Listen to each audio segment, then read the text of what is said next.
Hello and welcome to episode 1 of a new series of Kerbal Space Program I'm calling KSP POV. And that is because we are going to be doing it all in first person mode. We're using a handful of mods. We're actually using quite a few mods. All of them will be listed in the description below.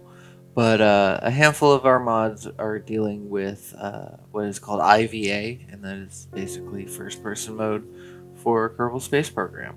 So we're gonna just start off. We're gonna start off by explaining that our previous series, also the playlist of that will be linked below, was suddenly cut short, and so we had to come up with a new plan for moving forward. So the first major setting that I end up changing is that I change cruise respawn and I turn it off. So if any Kerbals die in the line of service, they will stay dead. I go ahead and open up a few more contracts. I'm basically just changing just very few things here, and if anything, it's just to make things a little more realistic. So let's talk about what we're going to be doing in this series. More than just the fact that we're going to be doing it um, in first-person mode, we're also going to be doing it with remote tech. So it means that a lot of our satellites, a lot of our probes are going to need proper satellite dishes and communications in order to run. We're playing with probes before man, so that means that we have to send a probe anywhere that we want to go beforehand. We're playing with another mod, which I can't remember the name of right at the moment. I will put it here. And that mod basically makes it so you only. The way that we're playing is it so we only know of the sun, Kerbin, and the Mun. Midmiss isn't discovered. Duna, Eve, none of that. We don't know where any of that is or anything about those planets. So, in order to find out more about that, we're going to have to upgrade our observation deck and all sorts of stuff. But we'll get into that later. So once again, we're just doing remote tech as per usual. We're playing with Earn Your Stripes, so it gives us the ability of having some extra starting Kerbals at the beginning. And of course, it randomizes our Kerbals, so we will not be having Jeb, Val, Bill, or Bob. We'll be having these intrepid pilots instead. Pilots, engineers, and scientists. I only got one engineer, so I'm going to have to work with that. I got 3 pilots, all of whom are going to be sitting on their hands for quite some time because, like I said, we're playing probed before man, so we're going to be dealing with a lot of probes for a good while before we end up unlocking command pods and start doing man missions and whatnot. But given the fact that we don't know where Minmus is, we're going to be doing quite a bit of stuff at the Mun before too long, actually. So right now I'm just trying to min-max my science gains a little bit right now, just trying to get as much as possible. I'm setting up action groups. This is another mod that I have that just allows action groups right from the get-go, because in doing IVA mode, I'm not going to be able to really control how I activate my science, so I need to have action groups available. So you see right here, I could just press one button and run all the experiments. So this mod right here is also, once again, going to be listed down below, but this is Probe's Mission Control Room, Recontrolled, I believe it's called. And this is going to be our home for quite a while, at least until we have command pods and everything, because all of our missions are going to be run from that. We're going to use this. We're going to use the map view, and on small occasions we'll go into regular third-person view of the craft, but we're going to primarily be controlling and landing and doing all of our things from here.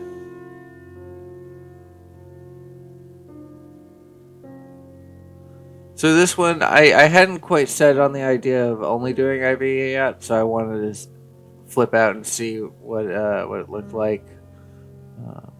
And I was basically getting ready to have to make my first big payment as I destroyed the launch pad. But thankfully, it's just plotted cement in the dirt and nothing to destroy.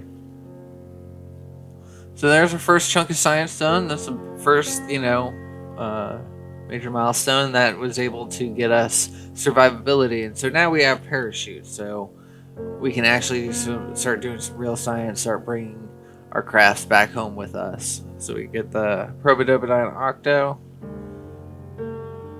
And we just go ahead and redo what we just did.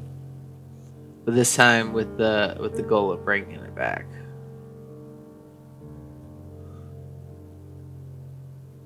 And of course, I forget my action groups. That's why I had to come back. I brought it out to the launch pad, then realized I didn't do any of this, and so it's very important. And the parachute we can stage as normal, but I also like to set it into its own action group it's just good practice, good habit. Ideally, if we do things right, I'll never have to stage a parachute. It'll just be taken care of for me, by me. So these are some altitude warnings. Then that actually ends up making a difference. I do think I'm missing a mod that is supposed to complement the raster prop monitors and all the stuff in here, because I am missing some information. If you look on one of the screens, it says NAN. You'll be seeing that a bit in the next few episodes, because I did record these all at the same time. So I do not add whatever mod that I'm missing until much later.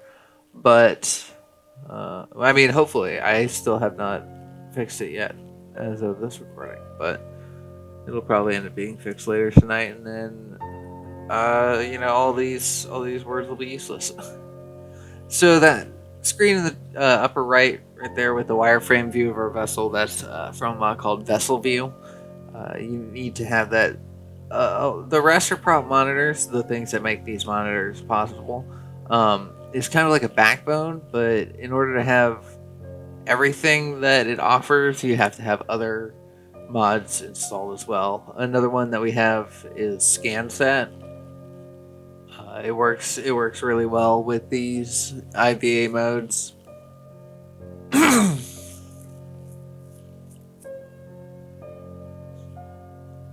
So just passing milestones, going high, doing science, getting ready.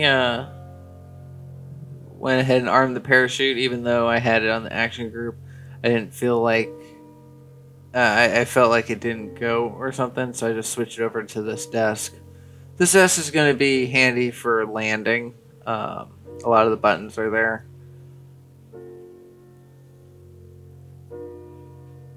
But this desk too also has some buttons that don't have functionality. So I'm going to have to figure out how to fix that before we start taking probes to the Mun. So now it's just time to safely come back down. Parachute is rated for the craft that we're holding, so it shouldn't be a problem. We don't have very much fear of hitting too fast.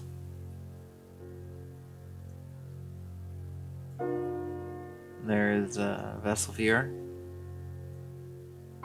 I like it. I like the idea of having that, is because in actual NASA missions, there's usually some sort of telemetry that shows a digital version of the craft.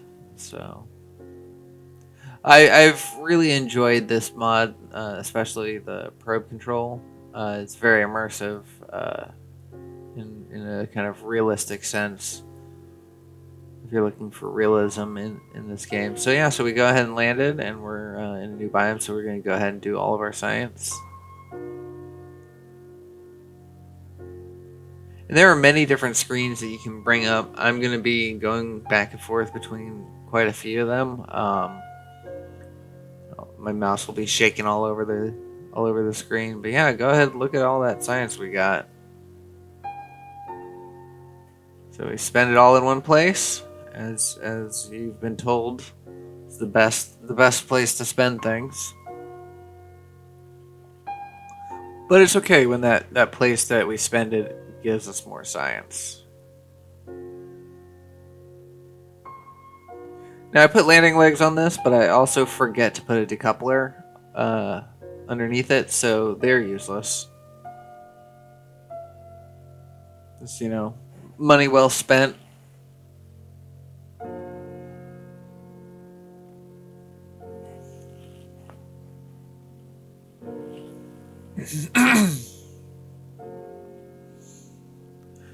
So now I'm just trying to get the most science for my buck.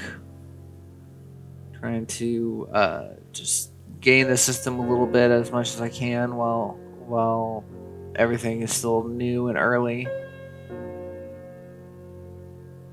Because we need all the science we can get. We have a lot of ground to cover, space to cover. A lot of space to cover between where we are now and where we last left the last series.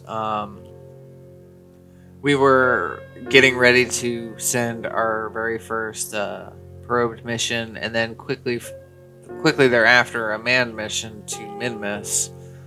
We had set up communication satellites in both the Mun and Minmus, and we were getting ready to move forward. And once we start getting there, then we're starting talking about lunar bases and extraplanetary launch pads, and then things are going to start getting real fun. But yeah, my system crashed. My save file got corrupted. I did not back up, which I will be doing with this series eventually. But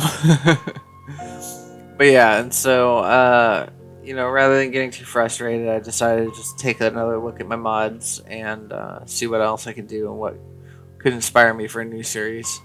And I do have quite a few IVA series or IVA videos, but I haven't done them as like a let's play. I haven't done it as like a career mode, start from zero, work your way up kind of thing. I was doing a lot of stuff off camera there. I was doing little missions, and on a couple parts, I just cheated because I just wanted to get the part. And because it wasn't meant to be a serious like let's play. It was just me being like, hey, here's me landing on the Mun. Here's me doing another refueling mission. That was the other thing. But just doing these little missions here and there, just kind of whatever came to my mind. But with this one, we're focusing on making it an actual series. I will not do IVA mode for some of the contract missions like this, where it's just like put a rocket on the launch pad and test something. For some of the test flight stuff, I won't do IVA for, but I probably will end up showing a lot of the little contracts that I do in between, just to show you that it's like the grind for making money is still there. So right now we've got a contract to test 2 different heat shields, one at the launch pad and one splashdown. This is a ridiculous looking rocket. This one I do end up doing at the control room because I fly it from the launch pad to the water. So I went ahead and tested the first heat shield, so you can see that in the right hand side of the contract screen. So go ahead and get everything all lined up, and the switch right there doesn't actually work, so we're just gonna... Oh yeah, and that's right, I forgot, I reverted because I forgot to put fuel and turn up the throttle, or the thrust limiter on that thing. Yep, forgot to fuel the thing. So yeah, so we have liftoff. Speedy little thing. It's a tiny little engine, tiny little payload, so might as well.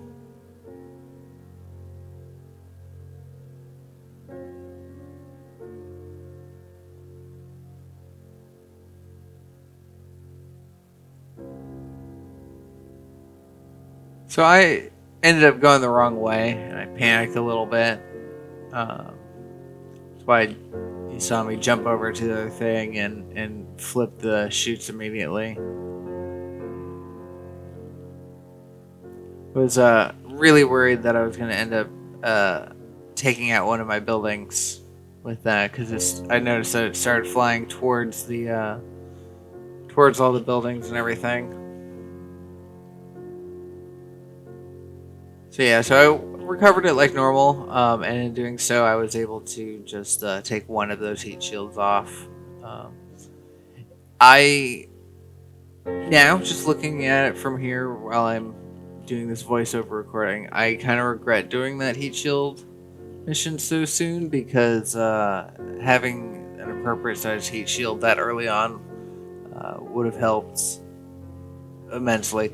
I've recorded several episodes already, so by the time you see where I'm at right now, it'll be quite a ways from now. But I still haven't unlocked the appropriate size heat shield. I've been doing everything with this very tiny little cap of a heat shield. So I probably should have cheated the system a little bit more and used that big heat shield to my advantage while I had it. Right there, you got to see me stage the separation just ever so slightly before I needed to, and so now the booster's pushing up against the craft, but it quickly flies out of the way.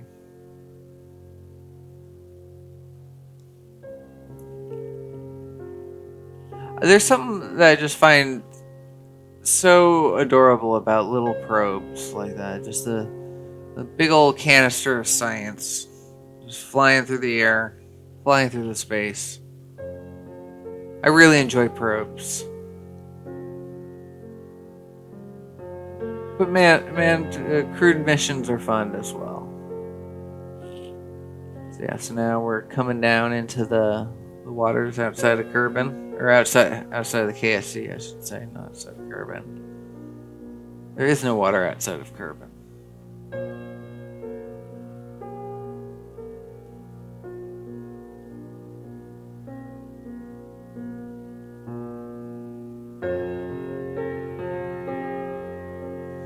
So I'm checking the flight log, see what was destroyed. I did have to get rid of all the audio for this episode because I accidentally recorded the whole episode with one of my mics on, and so the audio came in echoey and distorted, so I just had to scrap it all. So sadly, there will be no rocket sounds or beeps or boops in this episode, but they will return in the next one.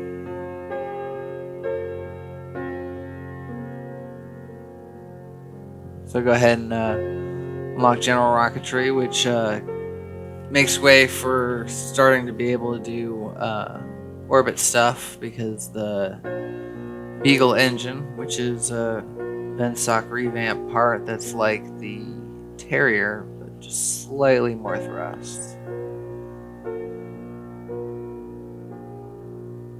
Yeah, look at that tiny little heat shield. I'm still working with that little heat shield.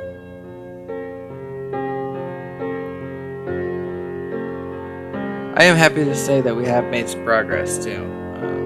Like I keep mentioning, I just did a whole bunch of recording today, so made a whole bunch of progress, and I have probably about 4 episodes worth of footage to go through. So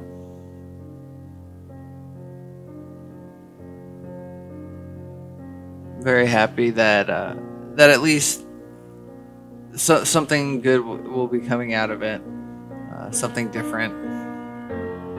Oh yeah. So one of the mods that I decided to throw on at the last minute is called Champagne something. Um, Champagne vessel namer. Basically, it gives you a series of name choices for your craft, and so there's going to be some strange names on the crafts. They also have numbering.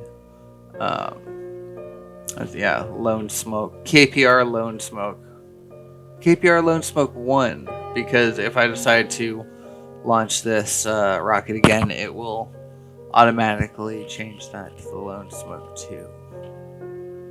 which I think is going to be helpful, especially once our satellite networks start becoming a thing, because then we're going to need to differentiate between each one anyways. So, but yeah, the Champagne mod, the idea is that the engineers and scientists that worked on the rocket can suggest names to name the rocket. I think that's kind of fun. I like that idea. So just cruising up, just going to some altitude, as high as we can. This is the thing about early KSP, is it's just generally pretty relaxed. It's, just doing a lot of the same steps.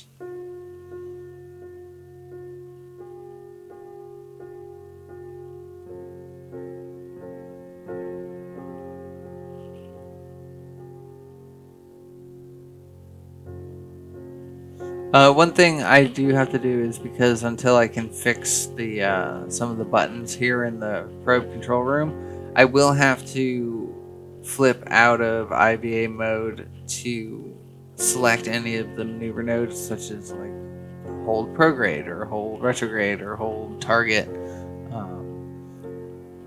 because for some reason those buttons on this panel aren't working. I know they've worked before, so it's probably just a matter of I'm missing one of the mods that I used to have set for this, which is why I think I'm missing some of the information that I was missing, such as my timed apoapsis and things like that. So yeah, so just doing some science real high up. Looks like we completed a contract as well. It's always nice.